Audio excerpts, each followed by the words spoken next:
देखिए, थोड़ा गला बैठा हुआ है, बोलने की कोशिश करेंगे, बोल तो ले जाएंगे। देखिए, बात करने जा रहे हैं फ्लो ऑफ लिक्विड, मतलब लिक्विड के बहने के कुछ नियम हैं। बहने के नियम नहीं है, मतलब लिक्विड जब फ्लो होता है तो कुछ नियमों को फॉलो करता है, या हमने ऑब्जर्व किया ऐसा नियम, वो थोड़ी फॉलो करेगा। वो लिक्विड किसी नाली में बहेगा, देखेगा अच्छा you are following the law, अच्छा चलो हम सही चलते हैं, हेलमेट लगा लेते हैं, ऐसा थोड़ी होता है। तो पहले तो हम किस प्रकार के लिक्विड के बारे में बात कर रहे हैं, तो पहले हम बात करेंगे आइडियल लिक्विड की। आइडियल लिक्विड की मतलब जिस लिक्विड के बारे में हम बात करें वो कैसा लिक्विड होगा, आइडियल लिक्विड। तो आइडियल लिक्विड लिखिएगा, ideal liquid has two properties. Ideal liquid has two properties. Number one, zero compressibility. Zero compressibility. Compressibility, पहले इसका मतलब समझ लीजिएगा फिर बात की जाए। देखो भाई, अगर किसी बॉडी को आप कंप्रेस करते हो तो क्या करते हो आप, उसके मॉलिक्यूल्स दबते हैं, तो ये हम कह सकते हैं क्या उसका वॉल्यूम कम होता है। तो लिक्विड को जो हम दबाएंगे, प्रेस करेंगे, तो उसके वॉल्यूम में कोई चेंज नहीं होना चाहिए, ठीक है। तो लिखिएगा, an ideal liquid is incompressible. An ideal liquid is incompressible the incompressible होता है, incompressible, that is on pressing the liquid, on pressing the liquid, there is no change in its volume or density. There is no change in its volume or density. इसकी volume या density में कोई change नहीं होता है। भाई practically समझिएगा, जैसे मम्मी पेड़ा बनाती हैं, तो पेड़ा लिक्विड नहीं होता है कि पहले वो लिक्विड बनता है ना ऐसे ऐसे, माने वो लिक्विड ही अब ले लें और उसको ऐसे रख करके दबा देते, शांत रहिए, दबा देते हैं तो उसके मॉलिक्यूल पास पास आ जाते हैं, उसका वॉल्यूम क्या हो जाता है, कम हो जाता है। तो आइडियल लिक्विड ऐसा नहीं है, इसको दबाने पर इसके मॉलिक्यूल जितनी दूर हैं उतनी दूर रहेंगे, ठीक है। नंबर टू है जीरो विस्कोसिटी। जीरो विस्कोसिटी, नए नए वर्ड आएंगे zero viscosity. An ideal liquid is non viscous. An ideal liquid is non viscous.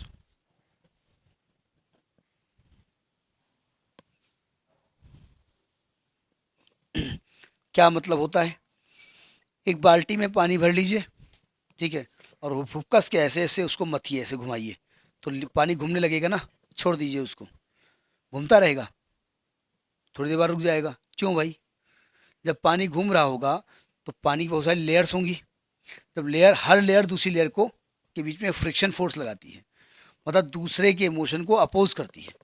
तो इस प्रॉपर्टी को हम क्या कहते हैं, विस्कोसिटी कहते हैं, ठीक है। भाई जैसे आप एक छन्नी है या एक कीप है, उससे आप पानी डालते हैं, अब तो नहीं जानते हो, एक जैसे कोई चीज़ डालने के लिए होती है ना, जैसे कोई चीज़ डाली जाती है, क्या कहें उसको, तेल भरना है मान लिया, तो कैसे भरेंगे, एक कीप टाइप की आती है ना, उसमें भर देते हैं, ठीक है। आप उसमें से मिट्टी का तेल भरिए, पेट्रोल भरिए, पानी भरिए, शहद भरिए, तो क्या हर चीज़ सेम टाइम में बाहर निकलेगी उससे, नहीं। पेट्रोल जल्दी निकल जाएगा, मिट्टी का तेल जल्दी निकल जाएगा, शहद देर से निकलेगा, क्योंकि उसकी लेयर्स के बीच में फ्रिक्शन ज़्यादा होता है। तो यानी कि अगर हम लिक्विड को मूव कराएं, तो मूव कराने में लिक्विड की लेयर्स के बीच में फ्रिक्शनल फोर्स काम करता है। तो आइडियल लिक्विड में वो फ्रिक्शनल फोर्स काम नहीं करता। गला थोड़ा गड़बड़ है, ध्यान से सुनिएगा। तो लिखिएगा, क्या लिखा है, ideal liquid is non viscous, means when there is a relative motion when there is a relative motion between when there is a relative motion between different layers of the liquid, when there is a relative motion between different layers of the liquid, then there is no tangential frictional force. There is no tangential frictional force in between the layers, in between the layers, ठीक है। देखिए वैसे तो कोई भी liquid completely non viscous नहीं है, लेकिन हम फिलहाल वाटर को मान सकते हैं या हर लिक्विड को मान लेते हैं, और जैसे गैसेस को मानते हैं, तो गैसेस भी आइडियल लिक्विड तरह बिहेव करती हैं, ठीक है। अच्छा, इसके बाद जैसे आप, अच्छा इसके और एग्जांपल देख सकते हैं, कभी आप नाली में पानी बहते हुए देखिए, तो पानी की ऊपर की लेयर तेज़ बहती है, उससे नीचे नीचे जाएंगे तो लेयर की स्पीड क्या हो जाएगी, कम होती जाएगी। क्यों? हर ऊपर की लेयर नीचे वाली लेयर को रोकने का प्रयास करती है। दो लेयर के बीच में एक फ्रिक्शनल फोर्स एक्ट करता है, इस फ्रिक्शनल फोर्स को ही हम विस्कस फोर्स कहते हैं। अभी विस्कोसिटी के बारे में बात की जाएगी। तो आइडियल लिक्विड में ये फोर्स एब्सेंट रहता है, मान लिया जाता है, ऐसा होता नहीं है, कंप्लीटली ऐसा नहीं होता है, ठीक है। अब लिखिए streamline flow. Streamline flow, streamline flow क्या होता है, नाम से लग रहा है एक सीधी रेखा में बहना। भाई किसी ट्यूब में पानी बहता है तो क्या होता है, हर पीछे का लिक्विड अपने आगे वाले को फॉलो करता है। तो अगर ऐसा फ्लो हो रहा है तो उसको हम क्या कहते हैं, स्ट्रीमलाइन फ्लो कहते हैं। तो लिखिए when a liquid flows, when a liquid flows such that each particle passing a certain point, each particle passing a certain point follows the same path, follows the same path as the preceding particle, follows the same path as the preceding particle which passed the same point, which passed the same point, comma, the flow is said to be streamlined, the flow is said to be streamlined, and the path is called streamlined, and path is called streamline.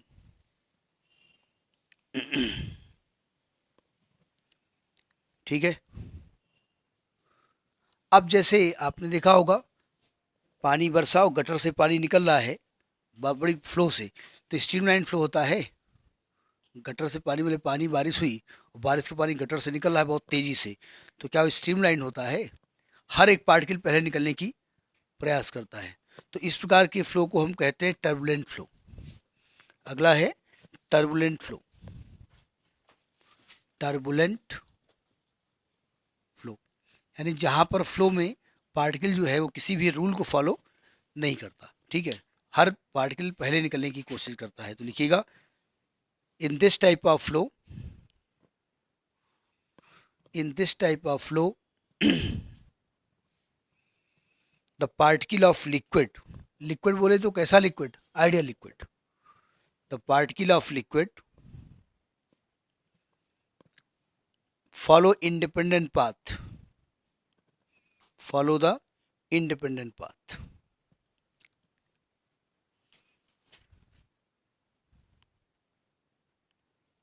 ठीक है।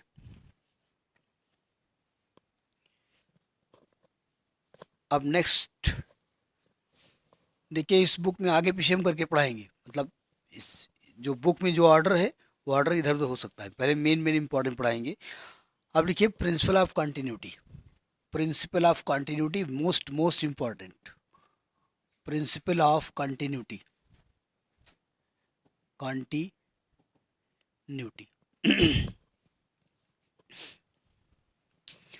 देखिए इसमें हर जगह आपकी किसी भी definition में ये लिखेंगे when incompressible and non viscous liquid, हर जगह लिखा जाएगा।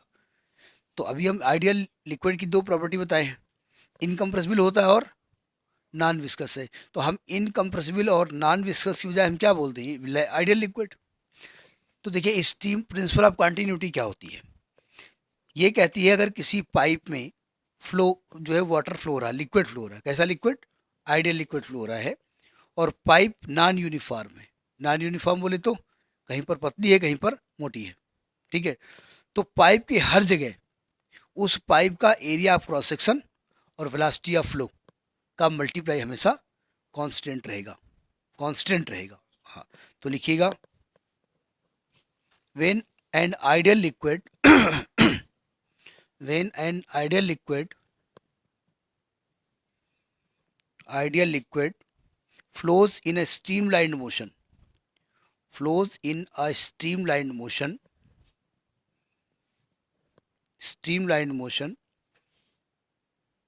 through a tube of non-uniform cross section, through a tube of non-uniform cross section, through a tube of non-uniform cross section, then the product of area of cross section, then the product of area of cross section and the velocity of flow, the product of area of cross section and the velocity of flow is same at every point of the tube, is same at every point of the tube. मैंने अगर mathematically हम लिखें तो a into v is equal to constant, ठीक है। यानी कि अगर कहीं पर आप एरिया कम कर दोगे तो v बढ़ जाएगा, एरिया बढ़ा दोगे तो v घट जाएगा, ठीक है। इसको प्रूफ कैसे किया जाए, एक फंडा यूज करके हम प्रूफ करते हैं। सावधान, ध्यान से समझिएगा। हम एक पाइप मानेंगे, एक ऐसा ट्यूब हम लेंगे नॉन यूनिफॉर्म क्रॉस सेक्शन, मतलब कहीं पर एरिया ज़्यादा होगा, कहीं पर एरिया कम होगा। हमने कहा ये एक्स वाई एक पाइप है, ठीक है, और इसमें जो लिक्विड है वो स्ट्रीमलाइन मोशन में फ्लो हो रहा है।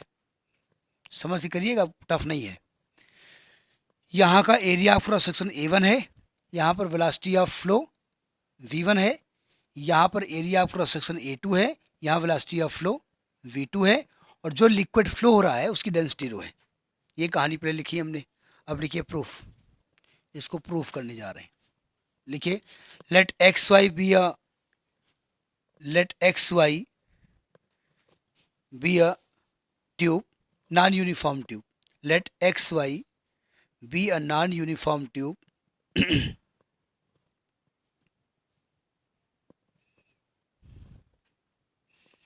A1 and A2 are the area of cross section. A1 and A2 capital लिखिए, A1 and A2 are the areas of cross section of the ends x and y, of the ends x and y, and V1 and V2 be the velocity at these points.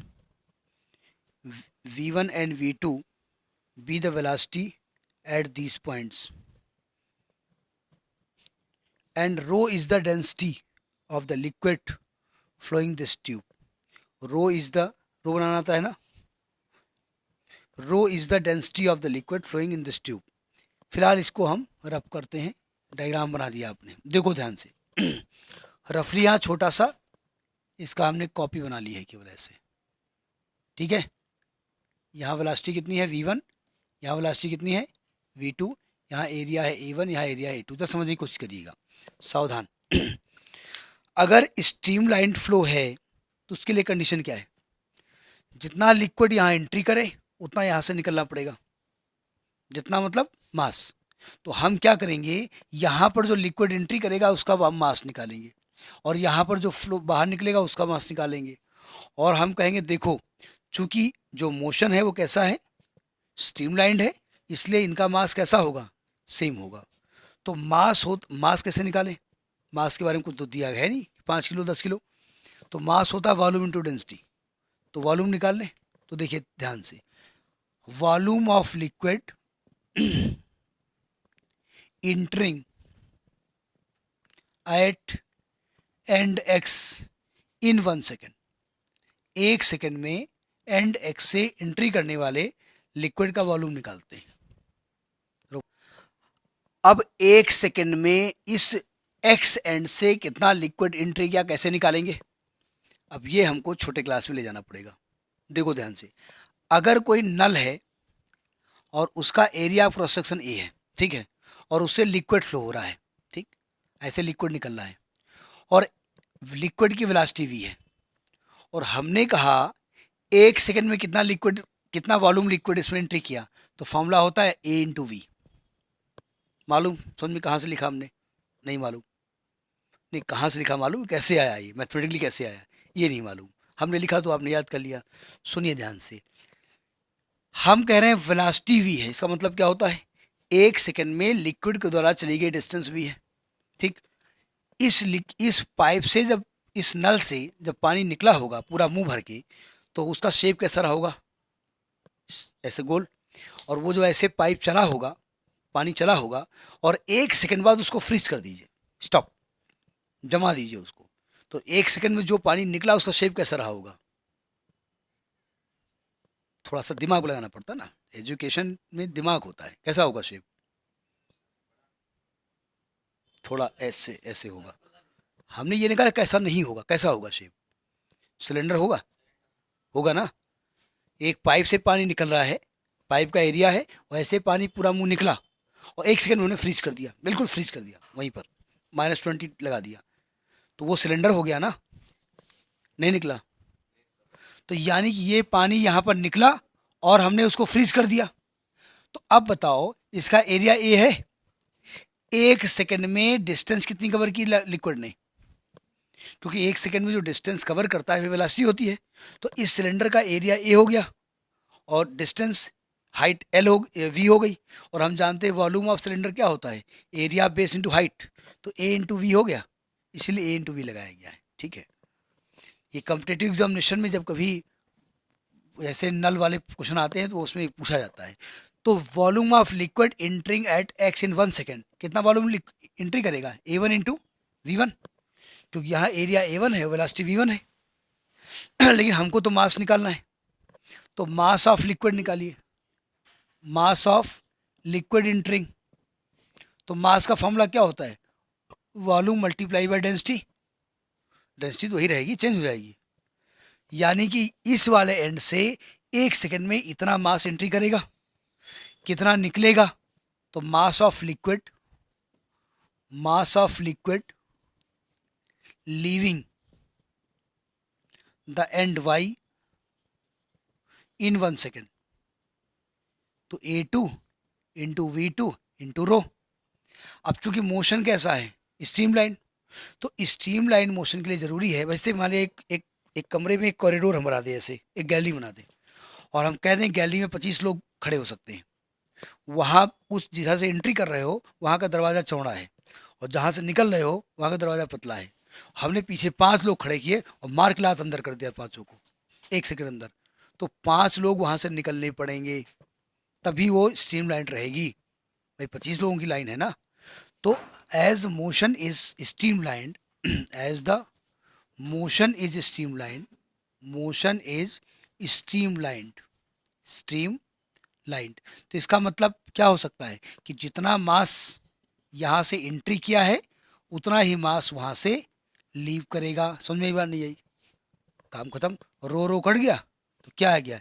A1 V1 is equal to A2। क्या proof हुआ? इस वाले and में area और velocity का product जो है वही यहाँ पर भी है, इसका मतलब कांस्टेंट हो गया, नहीं हो गया? यानी ये प्रूफ हो गया A into v is equal to constant. अब देखिए किसी पाइप में पानी फ्लो रहा है, आप पाइप का एरिया कम कर दीजिए तो वेलोसिटी कैसी हो जाती है? ज़्यादा हो जाती है। जैसे गाड़ी वाड़ी धुलने वाले देखो क्या करते हैं, नोजल पतला कर देते हैं बिल्कुल, वेलोसिटी ऑफ फ्लो ज़्यादा हो जाता है। ठीक, तो ये आपका प्रिंसिपल ऑफ कंटिन्यूटी पर बेस्ड है। ऐसा नहीं कि प्रिंसिपल ऑफ कंटिन्यूटी था इसलिए वो वेलोसिटी ज़्यादा हो जाती है। वेलोसिटी ज़्यादा होती है, उसी को हमने यहाँ पर अध्ययन किया है। नोट करिए।